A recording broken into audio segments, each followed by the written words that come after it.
안녕하세요. 저는 30대 여성 구독자입니다. 저는 이곳에 오래된 구독자긴 하지만 제 사연을 이곳에 보낼 생각이 없었어요. 한창 마음고생하고 있을 땐 해결된 건 없고 당하고만 있어서 안 보내려고 했고, 해결이 된 후에도 후회만 남아서 굳이 제 가슴 아플 이야기를 뭐하러 보내나 싶었거든요. 그런데 계속해서 이곳 사연을 들으며 사연을 보내신 분들은 어떤 마음으로 보내셨을까?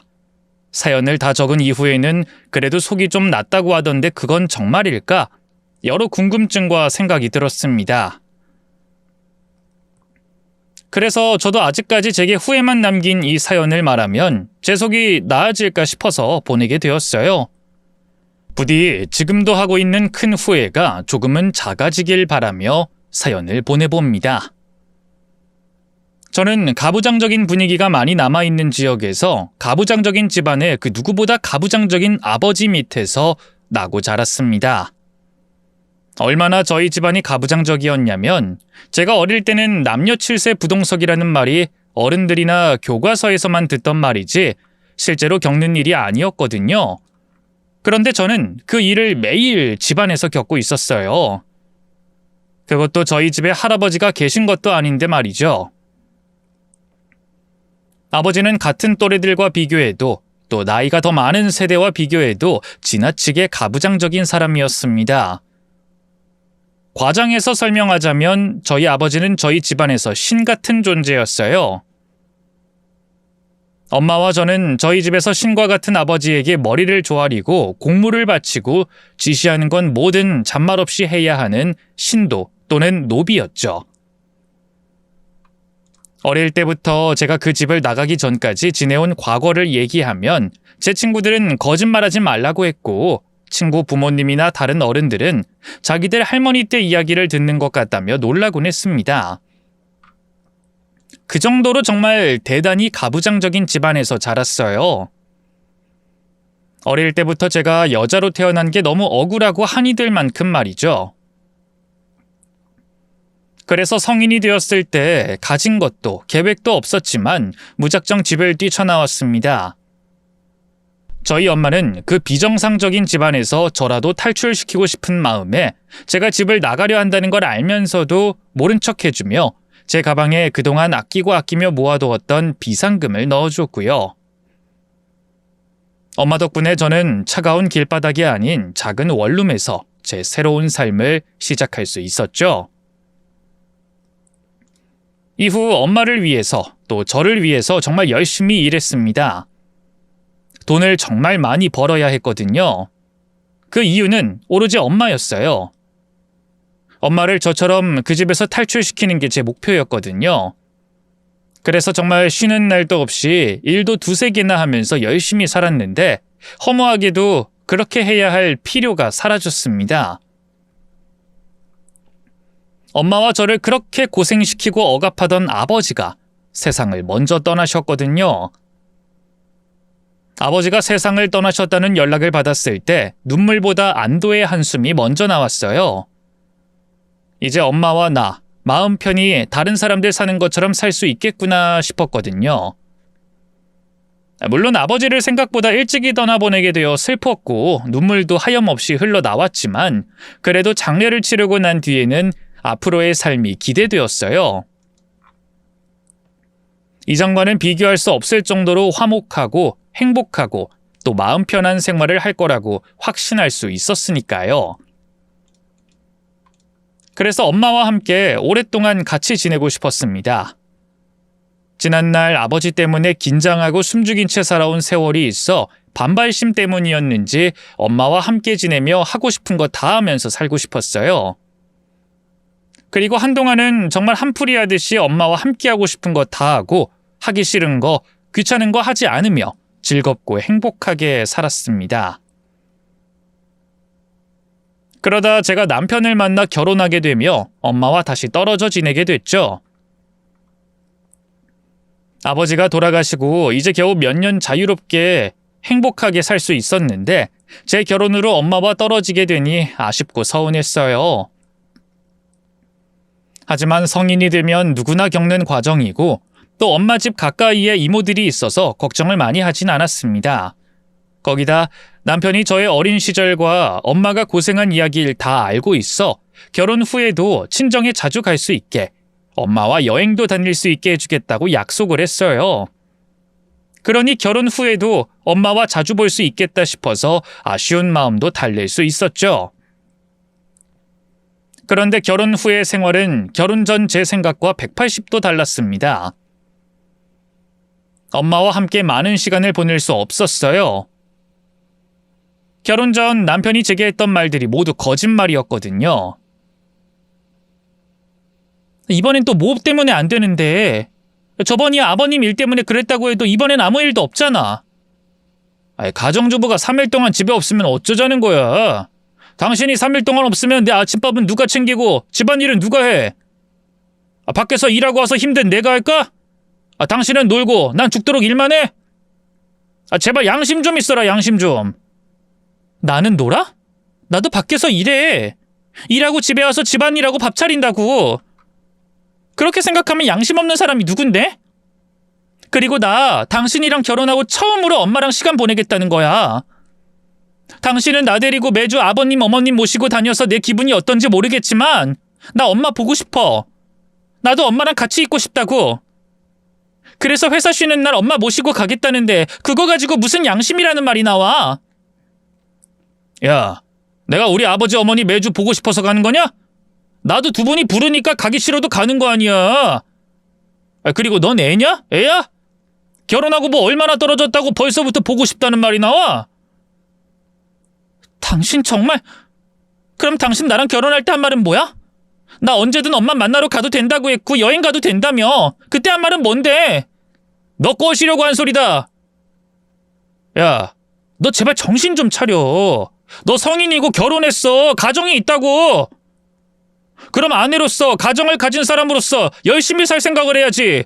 어디 처녀 때처럼 네 마음대로 다니려고 그래? 괜히 헛바람 들어서 난리치지 말고 여행 없던 일로 해. 뭐? 꼬시려고 한 소리라고? 그럼 나 이 결혼 안 했지.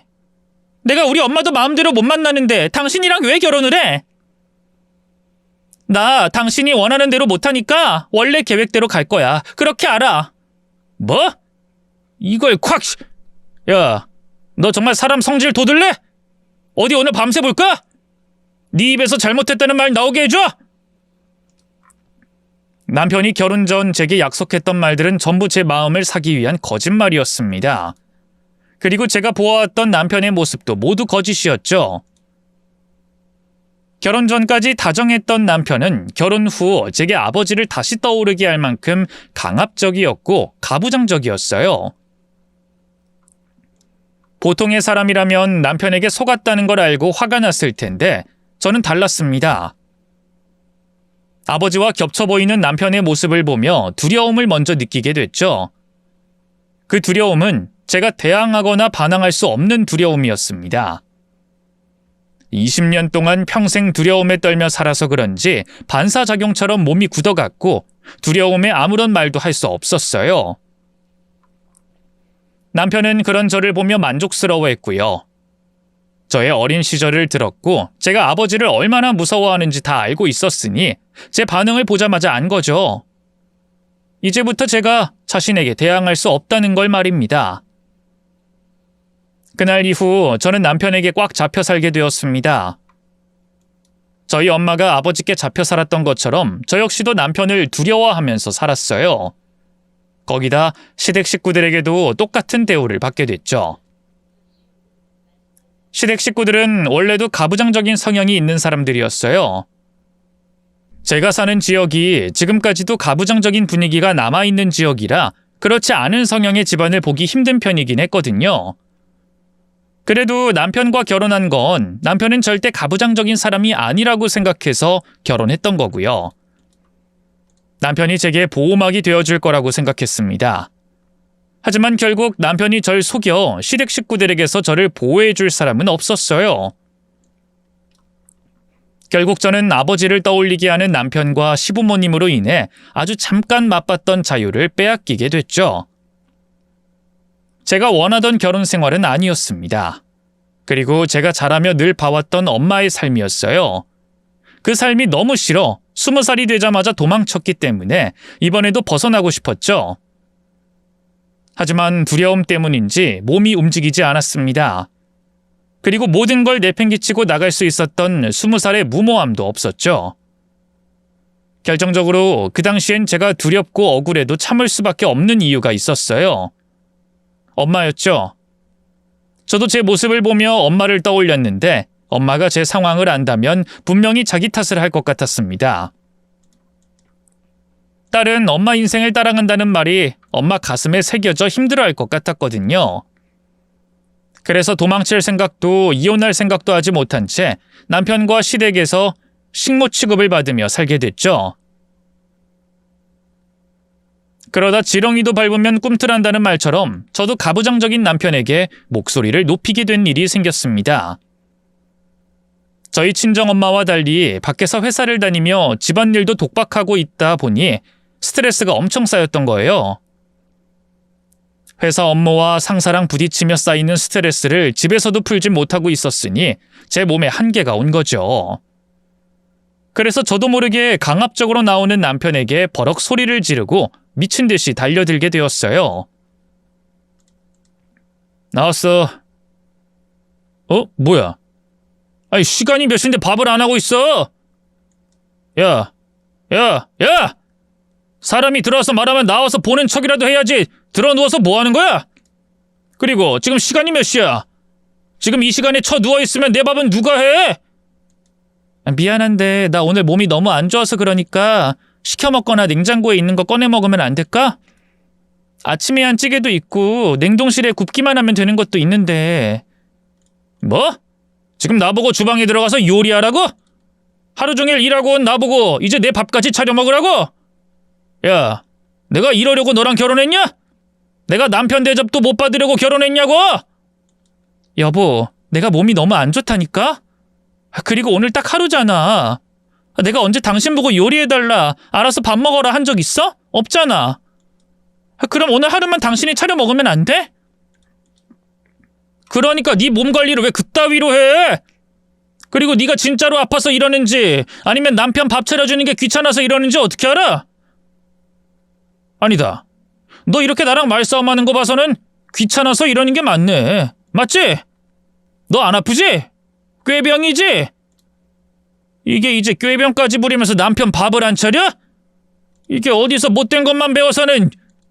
야, 너 밖에서 돈은 안 벌고 이딴 짓이나 배우고 다니냐? 너 이거 누구한테 배웠어? 누가 이런 짓 하래? 장모님도 하지도 않은 짓을 어디 네가 감히. 야, 내가 아프다고 하잖아. 내가 아프다고. 뭐야? 이거 왜 이래? 네 말 더 듣고 있다간 내가 죽을 것 같아서 그런다. 왜? 너 집에 와서 내가 아프다고 하는데 이마 한번 만져봤냐? 어디가 어떻게 아픈지 물어보기라도 했어? 근데 무슨 꾀병은 꾀병이야. 네가 의사야? 의사냐고. 그리고 넌 손이 없냐 발이 없냐? 네 손으로 요리 못해? 하면 안 돼? 그럼 나 없으면 너 굶어 죽을래? 아니잖아. 배고프면 어떻게든 밥 처먹을 거 아니야. 근데 왜 아픈 사람 괴롭히는데? 나도 일해. 너만 밖에 나가서 고생하는 게 아니라 나도 똑같이 밖에 나가서 일하고 돈 벌어온다고. 그럼 집안일도 똑같이 반반하든가 해야지. 아님 내가 벌어온 돈 나 혼자 다 쓸까? 그럼 내가 집안일 다 맡아서 할게. 그게 공평하잖아, 이 사기꾼아. 사기꾼? 야, 내가 왜 사기꾼이야? 그리고 여자가 집안일하는 건 당연하지. 뭐가 당연해? 넌 아직도 조선시대에 살고 있냐? 지금 시대가 어느 때인데 너 혼자 구닥다리 생각을 해. 제발 세상을 좀 보고 살아라. 너희 집안만 보고 살지 말고 세상을 좀 봐. 그리고 넌 사기꾼이지. 나랑 결혼하려고 했던 말, 나 꼬시려고 한 거짓말이었잖아. 난 그것만 믿고 결혼했고. 그러니 네가 거짓말쟁이 사기꾼이지. 이거 사기 결혼이야. 사기 결혼이니까 이혼할 거라고. 뭐? 이혼? 야, 너는 아무리 화가 난다고 해도 못하는 말이 없냐? 이혼이라니 어떻게 그런 말을 쉽게 꺼내? 너한테 속아서 내가 또 우리 아버지랑 살던 때로 돌아왔는데 내가 살 수 있겠니? 이러다 나 분명히 죽어. 근데 난 죽기 싫으니 너랑 이혼해야지. 알았어. 내가 잘못했어. 난 당신이 이렇게 아픈지 모르고 그랬던 거야. 미안해. 그 밥은 내가 알아서 할 테니까 당신은 쉬어. 푹 쉬어. 저도 순간을 참지 못해 버럭 터져 나왔던 화였는데 그게 오히려 도움이 되었습니다. 남편은 이제까지 보지 못했던 저의 모습에 당황했고 이혼 얘기까지 나오자 잘못을 빌었어요. 그때부터 저도 남편에게는 할 말을 하면서 살게 되었습니다. 이혼이라는 말은 저도 너무 순간적으로 나온 실수라 두 번 다시 하지 않았지만 남편이 가부장적인 모습을 보이거나 비협조적으로 나오면 저도 곧장 화를 내고 싸우며 대응했어요. 그럼에도 남편은 오랫동안 시댁에서 보고 배워온 가부장적인 성격을 버리지 못했죠. 저희는 다툼이 일상인 결혼 생활을 했습니다. 하지만 그렇다고 해서 결혼 생활이 위태위태했던 건 아니었어요. 고쳐지지 않은 가부장적인 남편의 모습은 마음에 안 들었지만 앞서서 제가 설명했던 이혼할 수 없는 이유로 인해서 또 그때부턴 저도 남편에게 그 즉시 화를 내며 속에 있던 울분을 풀 수 있었기에 어느 정도 단념하면서 사니 괜찮았어요. 남편과 맨날 부딪히고 싸우는 것도 아니었고 이젠 저 혼자 독박으로 집안일하는 것도 아니었으니까요. 그 정도면 절망적이던 결혼 생활에서 꽤나 살만해졌었는데 마냥 그렇지도 않았습니다. 끝판왕이라고 해야 할 사람들이 남아있었거든요. 바로 시댁 식구들이었죠. 남편 이야기를 하면서 말했던 것처럼 시댁 식구들은 엄청나게 가부장적이고 보수적이었습니다. 며느리인 저는 그 집에서 사순위, 아니 순위에도 없는 노비였어요. 식사도 부엌 뒷정리까지 다 한 뒤에나 먹을 수 있었고 그러다 보면 시댁 식구들이 밥을 다 먹고 난 자리에서 밥을 떠야 했습니다. 명절이나 기념일은 회사를 다니던 제가 혼자 준비하는 게 당연했고 시부, 시모, 친척, 지인들 일까지 가족 기념일처럼 제가 챙겨야 했어요. 아침에 문 안 들이듯 전화를 드려야 했고 자주 전화해서 드시고 싶은 건 없는지 어디 불편한 곳은 없는지 물어야 했죠. 또 집 어디가 문제 있다고 하면 제가 달려가 손볼 수 있으면 손보고 못하면 사람을 불러야 했어요. 그것 외에도 정말 그 집안의 일이라는 일과 잡일은 저 혼자 다 했죠. 그렇게까지 하면서 사는데 정작 가족의 대우는 한 번도 받지 못했습니다. 여행지를 고르는 것도, 외식할 곳을 고를 때도, 집안 행사나 기념일이 있을 때도 제 의견을 물어봐 주지 않았고 말할 수도 없었어요. 기계, 그것도 말 못하고 일만 하는 기계가 저였습니다. 거기다 시댁 식구들은 저를 소유물이라고 생각했는지 제가 친정에 가는 것도 사사건건 간섭하고 막아세웠어요. 그렇다고 말 한마디 못하고 순종적으로 산 건 아니었지만 결국 시댁 서열의 가장 윗사람인 시부가 헛기침이라도 하면 저는 입을 다물고 고개를 숙여야 했죠. 너 이번 추석에도 계속 일해야 하니까 사돈께 못 간다고 먼저 연락 넣어라. 네? 이번에도요? 혹시나 싶어서 꺼낸 말인데 넌 명절에 당연히 친정에 가는 걸로 생각하나 보다? 예, 너 이제 박씨 집안 사람이야. 네가 죽으면 박씨 집안 무덤에 묻힌다고. 그런 애가 어디 친정 가는 걸 당연하게 생각해? 아니, 어머님, 저번에도 친정에 못 갔는데 거기다 저희 어머니 집에 혼자 계시는 거 아시잖아요. 그러게 사돈은 왜 너 하나만 낳았다니? 나처럼 아들 낳아서 아들 며느리 붙잡고 있지. 아니, 그렇게 말씀하실 게 아니라 저희 어머니를 생각하셔서 제가 명절 센 다음에 가도 되는 걸로. 어머머, 얘 봐라. 내가 가지 말라는데 지는 가겠다고 고집을 피우네? 옳게 적당히 좀 하지. 내가 듣고 있자니 너무 거북해서 말이야. 우리 엄마 말처럼 결혼했으면 이 집 식구인데 왜 다른 집 식구를 생각하고 가려고 하지? 그것도 명절에? 명절 끝나고 옳게 가고 싶을 때 가. 괜히 명절날 분란 일으키지 말고. 형님, 그런 게 아니라 그 예전에도 얘가 그래도 여보, 얘가 말하는 것 좀 봐요. 글쎄 명절에 친정 가겠다고 하는 거 있죠? 뭐? 너... 아버님, 그게... 시끄럽게 하지 말고 그만하자. 어? 저희 아버지보다 더 가부장적이고 공포 분위기를 조성했던 시부 때문에 저는 시댁에 잡혀 살았고 사람 대접, 며느리 대접도 받지 못하고 살았습니다. 하지만 그런 시댁 식구들의 푸대접에도 저는 참을 수밖에 없었어요. 아버지가 제 몸과 마음에 새긴 두려움과 이 사실을 엄마가 알게 되면 누구보다 가슴 아파하실 거라는 생각에 참고 또 참았죠. 이렇게 참다 보면 저도 내성이 생기고 또 시댁 식구들도 좀 누그러지지 않을까 생각했습니다. 그런데 그런 생각을 하는 것 자체가 문제였어요. 시댁 식구들이 바뀌고 안 바뀌고 상관없이 친정엄마가 그때까지 기다려주지 않을 거라는 걸 생각 못한 거죠. 엄마에게 사고가 났거든요. 처음 엄마의 사고 소식을 듣고 병원으로 찾아갔을 때만 해도 안도의 한숨을 내셨어요. 겉으로 보기엔 외상이 거의 없었고 편히 잠을 자고 있는 것처럼 보였거든요. 하지만 엄마의 상태는 보이는 것과 정반대였습니다. 의식이 없는 상태였고 눈을 뜰 수 있을지 얼마나 버틸지 알 수도 없는 상태였어요. 그랬지만 저는 괜찮았습니다. 엄마가 살아있기만 한다면 평생 제가 옆에서 간병하고 보살펴 엄마를 깨어나게 하려고 했거든요.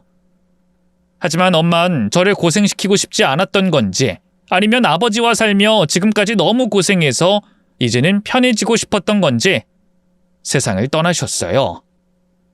엄마가 돌아가신 겁니다. 언제나 제가 기대어 쉴 수 있는 존재였고 같은 하늘 아래 있다는 것만으로도 제게 위안이고 힘이고 제가 삶을 열심히 살아가야 하는 이유였던 엄마가 세상을 떠나셨죠. 그리고 엄마가 돌아가신 그날 저의 하늘도 무너져 내렸습니다. 엄마는 저에게 하늘 같은 존재였으니까요. 하늘이 없으면 아무것도 보이지 않고 구별할 수 없는 것처럼 엄마가 없으면 저도 아무것도 볼 수 없었죠. 저는 완벽한 어둠 속에서 살게 되었습니다. 어느 자식들이나 마찬가지일 겁니다. 부모님께서 돌아가시면 느끼는 후회나 슬픔은 말이죠. 하지만 저는 더 많은 후회와 슬픔이 밀려올 수밖에 없었습니다. 집안 환경과 아버지 때문에 저와 엄마가 함께 보낸 시간이 너무 적었으니까요. 물론 아버지가 돌아가시고 나서 엄마와 함께 보낸 행복한 시간도 많았고 효도도 했었지만 그땐 제가 엄마를 혼자 놔두고 집을 나갔던 순간과 잘못한 일들, 또 못해준 것만 생각났어요. 버틸 수 없을 만큼 그 순간이 너무 힘들었던 저는 결국 정신을 놔버리게 되었고 그런 절 대신에 엄마의 장례식을 치러줬던 건 남편이었습니다.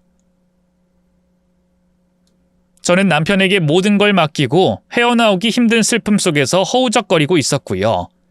그러다 우울증까지 찾아왔어요. 엄마가 제 곁을 떠나게 된 것만으로도 제가 감당하기 힘든 현실이었는데 그만큼 힘들었던 저를 낭떠러지 끝까지 몰고 급기야 떨어뜨린 사람들 때문에 말이죠. 그런 짓을 한 사람들은 이번에도 시댁 식구들이었습니다. 제가 엄마 장례를 치른 뒤에도 정신을 차리지 못하고 있자 아들, 동생 걱정에 저를 괴롭히기 시작한 거죠. 아이고 이게 뭐야? 집안 꼬라지가 이거 완전히 돼지오리나 다름이 없네? 얘, 너 이게 뭐니? 집안이 이게 뭐야? 옳게 우리 온 거 안 보여? 허, 누가 보면 자기만 부모 떠나보낸 줄 알겠네. 옳게 우리 왔다고. 엄마랑 나 왔어. 형님 어머님 어쩐 일로 저희 집에. 어쩐 일? 너 이 집안 꼬라지 보고도 어쩐 일이라는 말이 나오냐? 그 천연덕스레한 표정이 나와? 너 지금 뭐 하는 거야?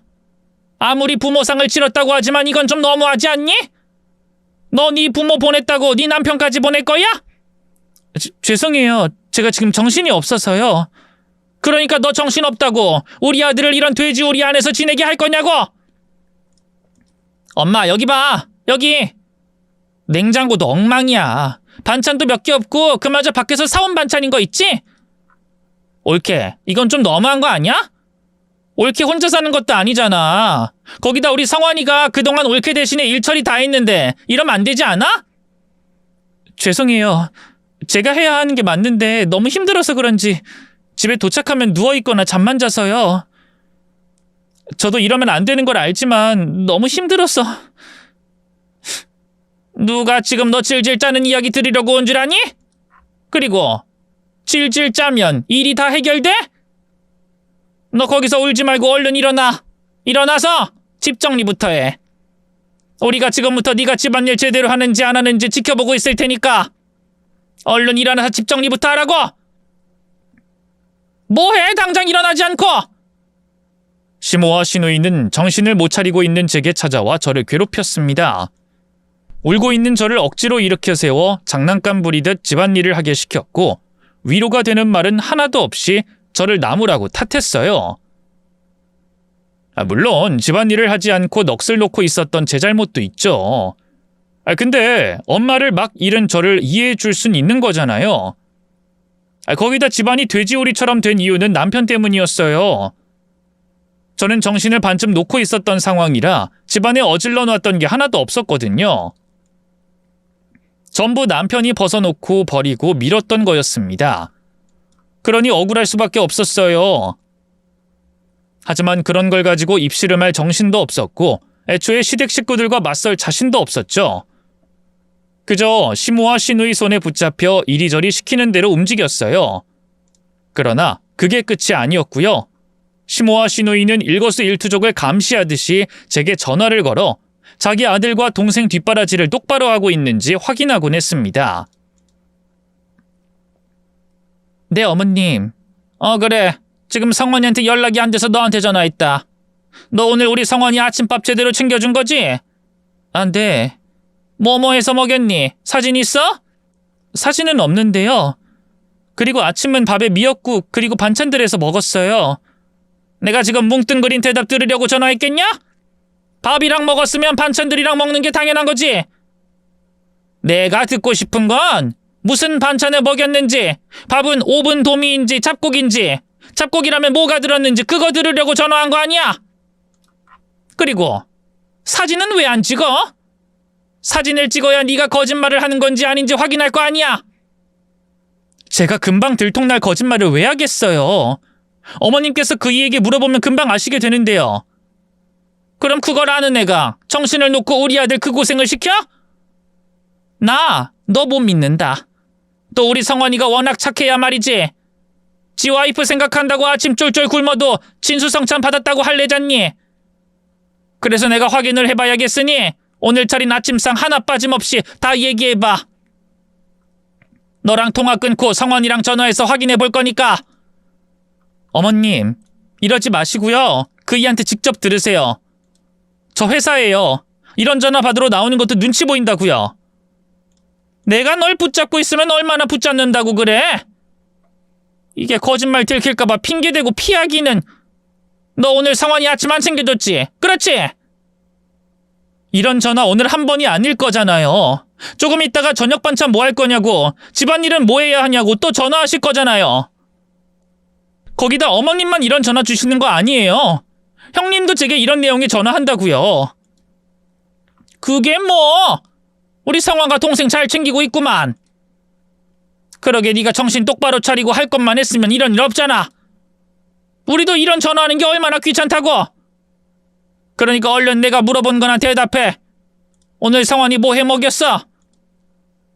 안 그래도 힘든 사람을 위로해주거나 가만히 놔두기는커녕 수시로 집에 찾아오고 시도 때도 없이 전화를 걸어 괴롭혔어요.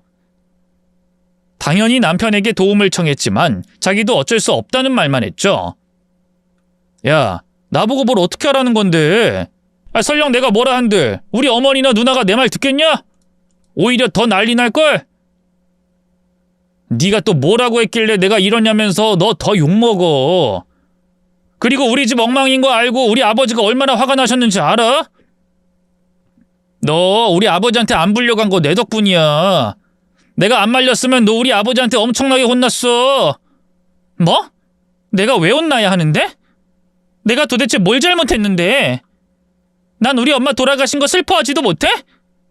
겨우 집안일 안 한 걸 가지고 이렇게까지 시달려야 하냐고? 나 지금도 왜 이렇게 시달려야 하는지 모르겠어.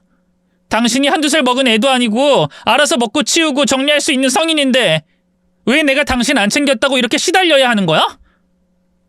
아유, 또 저 소리. 야, 그럼 우리 부모님 앞에 가서 그대로 똑같이 얘기하던가. 넌 왜 같은 소리를 여러 번 하냐? 우리 집, 우리 부모님 그렇다는 거 너 몰랐어? 아니잖아. 알면서 지금까지 산 거 아니야. 그러면 좀 이제 그러려니 해라. 사람은 적응의 동물이라고 하는데 넌 어쩌면 몇 년이 지나도 우리 집에 적응을 못하냐? 그렇다고 네가 너희 집안에서 엄청 귀하게 대접받고 산 것도 아니면서. 야, 승혜야. 너 딱 장모님처럼 살아. 장모님처럼 살면 네가 가질 불만 하나도 없어. 원래도 믿고 기댈 남편이 아니라는 건 알았지만 제가 가장 힘든 상황에서도 그렇게 나올 거라고는 생각 못했어요. 이 사람이라는 게 한낱 미물에게도 가여워하고 정을 주는데 사랑한다는 여자에게, 결혼까지 한 아내에게 저렇게 무심할 수 있을까 싶었습니다. 이런 남자와 사는 게 맞는지 고민이 되었어요. 이전에도 남편이나 시댁이 절 힘들게 할 때마다 이혼 생각을 종종 했으니까요. 그런데 그땐 엄마가 계셔서 이혼을 생각과 동시에 접었는데 이젠 그럴 이유가 없었습니다. 하지만 또 이혼이라는 게 순간적인 결심으로 할 결정은 아니었으니 심각하게 생각하고 고민하고 있었죠. 그러다 그 일이 벌어졌어요. 남편과 시댁 식구 이 인간들이 개만도 못한 사람이라는 걸, 단 한시도 같이 살아서는 안 되는 인간들이라는 걸 알게 되는 사건이 생긴 거죠. 시댁 식구들의 괴롭힘으로 인해 엄마를 먼저 떠나보낸 슬픔을 억지로 덮어두고 생활하던 그때였습니다. 갑자기 엄마가 살고 있던 집 생각이 나더라고요. 그동안 정신이 반쯤 나간 상태에서 회사를 다니고 시댁 식구들에게 시달리다 보니 새카맣게 엄마 집에 대해 잊어버리고 있었어요. 제가 엄마 집을 마지막으로 찾아갔던 게 엄마 장례식을 치르고 난 뒤였으니 어느새 4개월이라는 시간이 흘러 있었죠. 엄마 생각에 집을 찾아가 정리도 하고 남아있는 엄마 냄새라도 맡아야겠다는 생각을 했습니다. 그런데 이 남편에게 말하면 또 시댁 식구들 귀에 들어가 한참 시달리고 붙잡혀 못 내려갈 것 같았어요. 그래서 돌아오는 주말을 이용해 남편에게 말하지 않고 내려갔죠. 갔는데 황당한 일을 당한 겁니다. 저희 엄마 집에서 처음 보는 사람들이 살고 있었던 거죠. 누구세요? 여기 저희 엄마 집인데? 네? 별 미친 사람을 다 보겠네. 가요. 우리 미친 사람이랑 상대할 시간 없으니. 저기요. 여기 저희 엄마 집이라고요. 제가 미친 게 아니라 여기 이 집이 저희 엄마 집이 맞다니까요?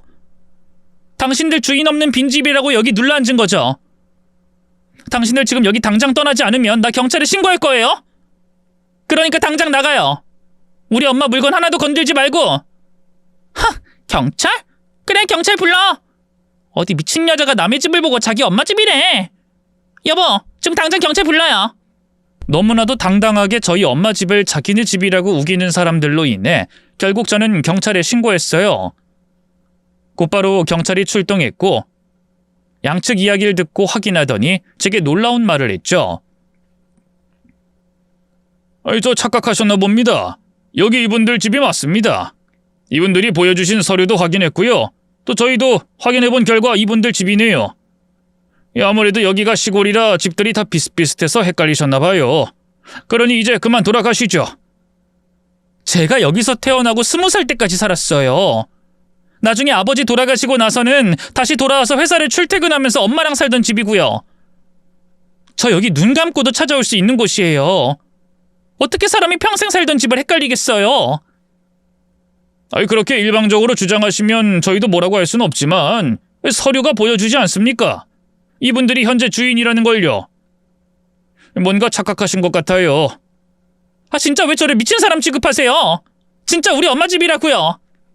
내가 안에 들어가서 우리 엄마 집이라는 걸 확인시켜... 저기 잠시만요. 혹시 이름이 이승혜 씨 아닙니까? 남편분 이름은 박성환 씨고요. 네? 맞는데요. 맞네. 그럼 이게 뭐 어떻게 된 거야? 원주인이 모르게 거래한 건가? 이런 뭐가 어떻게 되는 거지? 그러게. 근데 우린 뭔 잘못한 게 있나? 위임장 확인하고 매매 계약도 정식으로 써서 거래한 건데. 그래도 다행이네. 혹시나 싶어서 저 창고에 여기 있던 물건들 넣어놨는데. 네? 그게 무슨 말이에요? 원주인 모르게 거래해요? 이 집이요? 아, 그러니까 저희가 남편분과 이 집 매매 계약을 썼어요. 저희 남편이요? 저희 남편이랑 어떻게 이 집을 거래해요?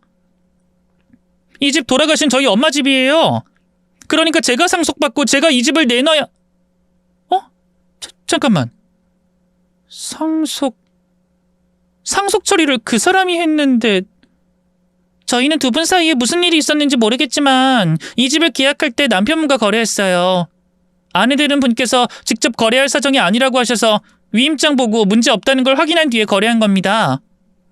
자, 여기 매매 계약서요. 근데 저희한테 이러실 게 아니라 남편분과 직접 얘기를 하셔야 할 것 같은데요. 저희는 문제 없다는 거 다 확인하고 들어온 거라서요.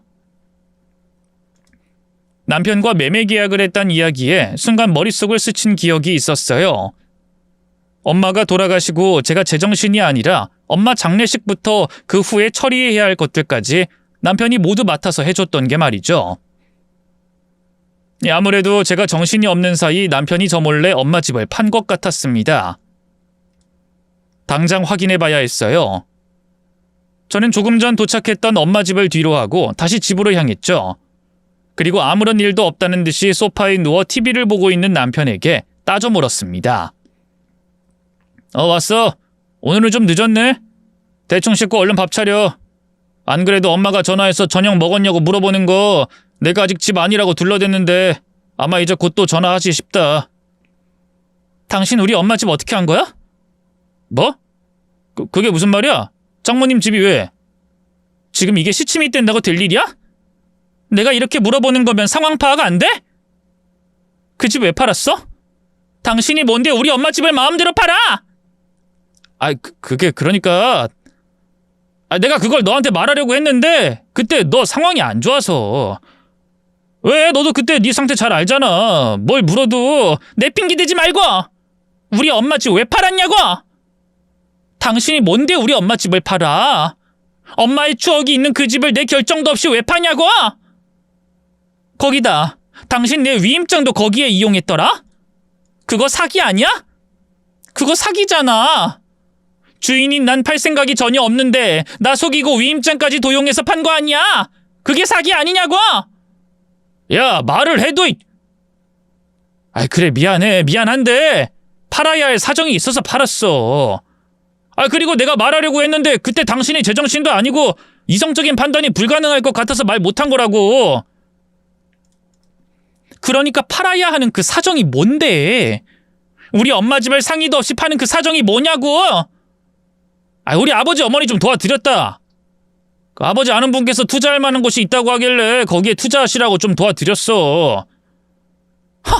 이게 진짜 미쳤네? 야, 그걸 왜 우리 엄마 집으로 돕는데? 너네 부모 투자하는데 왜 우리 엄마 집을 팔아서 도와? 네 돈으로 돕던가 그 잘난 너희 집안이 알아서 구해야지. 뭐? 미쳐? 이게 진짜 선을 넘는구나. 왜? 내가 내 부모 챙기겠다는데 꼽냐? 꼬아? 그리고 그 집 가지고 있어서 뭐 할래? 어차피 멀어서 관리도 잘 안 되고 팔아야 하는 집 당장 필요하고 또 나중에 더 큰 돈이 될 수 있는 곳에 쓰는 게 맞지? 당신이 가지고 있어서 뭐해? 거기다 여잔 결혼하면 남자 집안에 귀속되는 거야. 당신 재산이 곧 내 재산이고 우리 집안 재산이라고. 또 장모님도 돌아가셨으니 당신이 효도할 분들은 우리 부모님밖에 없잖아. 그럼 어차피 줘야 하는 돈인데 좀 기분 좋게 주자. 난리치지 말고. 저는 그전까지 남편이 시대에 뒤떨어진 가부장적인 놈이라고만 생각했거든요. 그런데 아니더라고요. 가부장적인 게 아니라 그냥 미친놈이었습니다. 도둑질과 마찬가지인 짓을 해놓고 진심으로 미안해하고 잘못했다는 생각이 조금도 없었어요. 저희 엄마를 제외하고 저에 대해 제일 잘 아는 사람이, 그 집이 저에게 어떤 가치인지 아는 사람이 그따위 말을 하니 더 화가 났죠. 실망은 이미 진작에 했고요. 거기다 제가 더 열받았던 게 뭔지 아세요? 시댁 식구들이 있잖아요. 그 인간들이 절 지지고 볶고 구워 삶고 있을 때 저희 엄마 집을 팔아 도움받았다는 걸 알고 있었다는 거였습니다. 알고도 저를 그렇게도 괴롭힌 거예요. 인간이라면 고맙고 미안한 마음에 더 잘해줘야 하는데도 말이죠. 하기야, 남편이 누구 뱃속에서 나왔고 누구 밑에서 자랐겠어요. 미친 놈년이 자식을 낳았으니 미친놈이 나왔겠죠. 저는 그런 미친 것들과 가족이라는 이름으로 묶일 수 없었습니다. 엄마 집을 팔았다는 것에 이미 제 한계는 다다랐어요. 남편이 마지막으로 남아있던 폭파 스위치를 눌렀고요. 저는 시부에게 전화를 걸었어요. 그리고 집을 나가라고 통보했죠. 네, 저예요. 저라고요? 저 귀가 막힌 거예요? 아니면 눈이 멀었어요? 휴대폰에 뻔히 이름 뜰 텐데 모른 척은. 뭐가요? 못 알아들으니까 알아쳐먹으라고 하는 소리지. 시끄러우니까 소리 지르지 말고 내 말이나 들어요. 당신 그리고 당신 아내 딸년 데리고 지금 당장 내 집에서 나가요. 귀가 막혔어? 내 집에서 나가라고! 나가! 뭐 시아버지? 야, 네가 무슨 시아버지야. 네가 지금까지 시아버지인 모습을 보인 적이 있어? 그리고 나 이제부터 너희 집안 며느리 안 할 거니까 밑에 사람처럼 대하지 마. 막말하지 말라고 이 새끼야. 너 지금 당장 우리 집에서 나가라. 안 그럼 경찰에 신고한다. 내가 네 아들놈이랑 결판 짓고 바로 갈 거거든? 그때 너희들 내 집에 남아있으면 나 경찰 불러. 알겠어? 야, 너 지금 우리 아버지께 전화한 거야? 너 미쳤어? 너 어쩌려고 그래? 뭘 어쩌려고 그래? 이제 나랑 상관없는 사람인데. 뭐? 너 지금 뭐라고 하는 거야? 우리 아버지 화나시면 너 진짜 큰일 나. 너 못 들었니? 나 너랑 이혼할 거야. 이제 너도 그렇고 네 아빠도 나랑 남인데 왜 큰일 나니? 그리고 큰일은 너희 가족이 났지. 너희 가족 내 집에서 쫓겨나면 어디서 지낼래? 그리고 네 마음대로 판 집은 어떻게 갚을 거고? 너희 집 돈 없잖아. 너도 나랑 이혼해서 이 집 나누면 돈 없잖아. 근데 어쩌려고 이따위 짓을 하고도 당당해? 이런 걸로 무슨 이혼이야. 너 왜 그래? 너 이런 아이 아니잖아. 미친 새끼. 아니긴 뭐가 아니야? 너 같은 새끼랑 이혼은 진작에 하고 싶었어. 지금까지 우리 엄마한테 부끄럽고 미안해서 생각을 안 했던 거지. 거기다 이런 짓 하고도 이혼 안 당할 거라고 생각하니? 네 마음대로 우리 엄마 집 팔아서 네 부모한테 도움 줬는데 내가 참아? 너나 너희 가족이나 대가리 가지고 있으면 생각이라는 것 좀 해라. 솔직히 이런 일 있기 전에도 너희가 내 눈치 봐야 하는 상황 아니니? 너희 아빠가 집이고 땅이고 다 날려먹어서 내 집에 거의 공짜로 얹혀 살면 눈치를 봐야지. 나한테 내조라는 내조는 다 하라고 난리치면서 돈 없다고 일은 그만두면 안 된다고 할 거면 그놈의 입을 쳐 닫고 있어야지. 근데 어떻게 했니? 네 아빠, 엄마, 누나까지 날 못 잡아먹어서 안달이었지? 너도 네 아빠한테 배운 거 그대로 한다고 사람 힘들게 하고.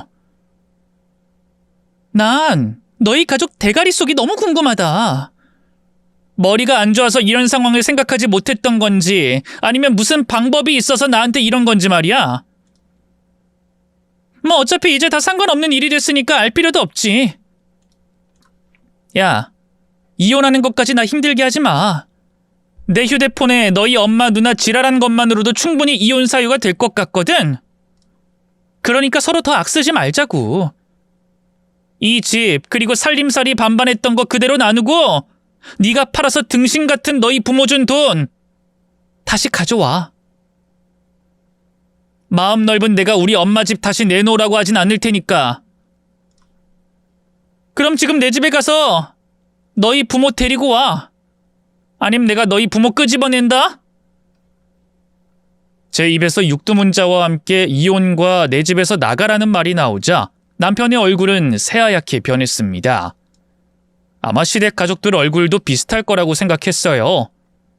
그 가족들에게는 지금 비상사태가 벌어진 거니까요.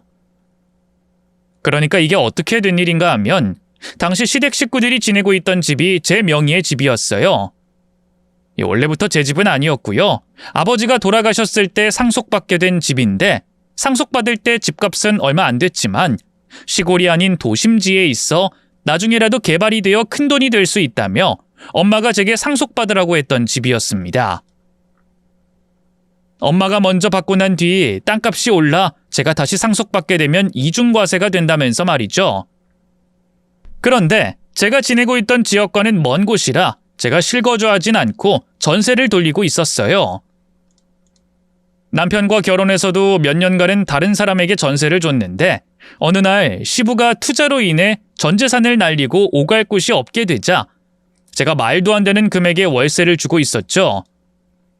그런데도 그 인간들은 그게 당연히 받아야 하는 대우라고 생각했는지 저에게 고마워하기는커녕 저를 괴롭혔던 거고요. 하긴 저도 그전까지는 며느리로서 할 도리라고 생각했긴 했지만요.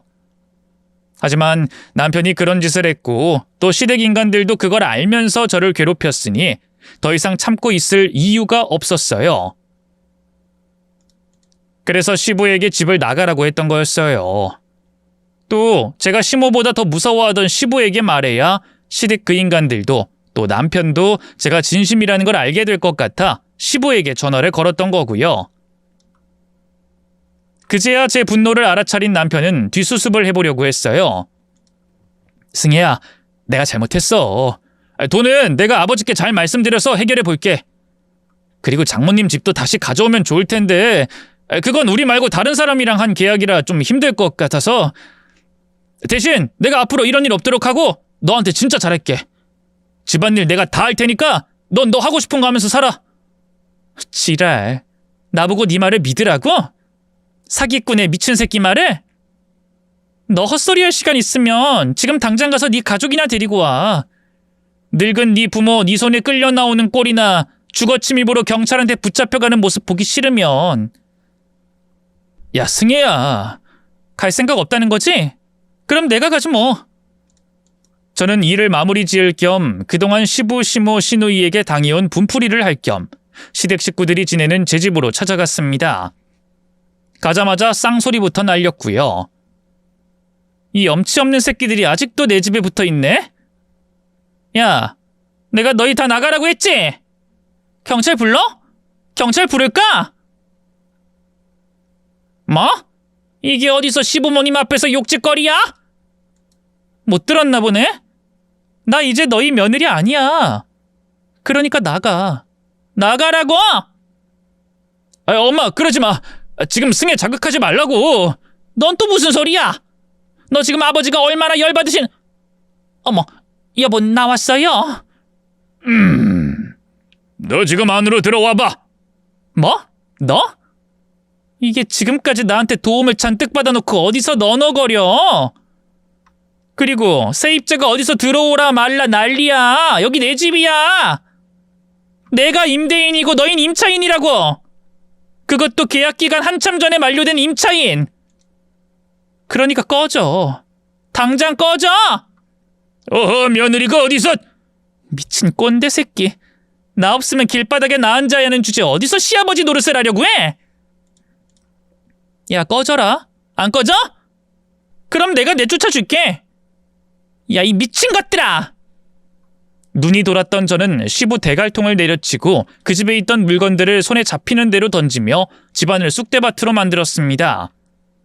그리고 물건을 바닥에 내려치며 그 미친 가족들을 하나씩 밖으로 쫓아냈죠. 다 쫓아낸 다음에는 쑥대밭이 된 거실 중앙에 앉아 한참을 씩씩거렸고요. 이후 눈도른 저의 모습을 보고 남편에게 이야기를 들으며 자기들이 큰일 났다는 걸 알게 된 시댁 식구들은 저에게 잘못을 빌기 시작했어요. 하지만 어림도 없었죠. 저는 남편과 이혼을 진행했고 그 식구들을 제 집에서 빨리 쫓아낼 수 있게 내용 증명을 보내기 시작했어요. 나중엔 결국 남편과도 이혼하고 시댁 식구들도 제 집에서 쫓아낼 수 있었고요. 남편 놈이 마음대로 팔았던 집은 제3자와 있었던 거래라 돌려받을 순 없었지만 매매했던 돈은 남편에게 돌려받게 되었습니다. 그리고 그 미친 인간들과는 완전히 끝을 내게 됐죠. 아마 많은 분께서는 그래도 다행이다. 그나마 피해 없이 속 시원하게 복수한 것 같다고 말씀하시거나 생각하실 텐데요. 저는 이 사연을 적으면서도 후회와 아쉬움만 남습니다. 남편과 결혼하고 제 상상과 다르다는 걸 알았을 때 조금 더 일찍 용기를 내 이혼했더라면 엄마와 함께 보내는 시간이 더 많았을 거라는 생각에 말이죠. 그럼 엄마를 이렇게 일찍 떠나보내지 않았을지도 모르고요. 그러다 보니 그 어떤 복수를 남편과 그 식구들에게 했어도 속 시원하지 않고 후회만 남을 것 같아요. 이런 후회만 남는 사연을 여러분께 말씀드리는 건 여러분은 잘못됐다는 생각 들었을 때 그 어떤 이유가 있더라도 망설이지 않길 바라기 때문입니다. 저같이 한이 되는 후회는 하지 않으셔야 하니까요. 그럼 저는 인사를 드리고 이야기를 마치겠습니다. 안녕히 계세요.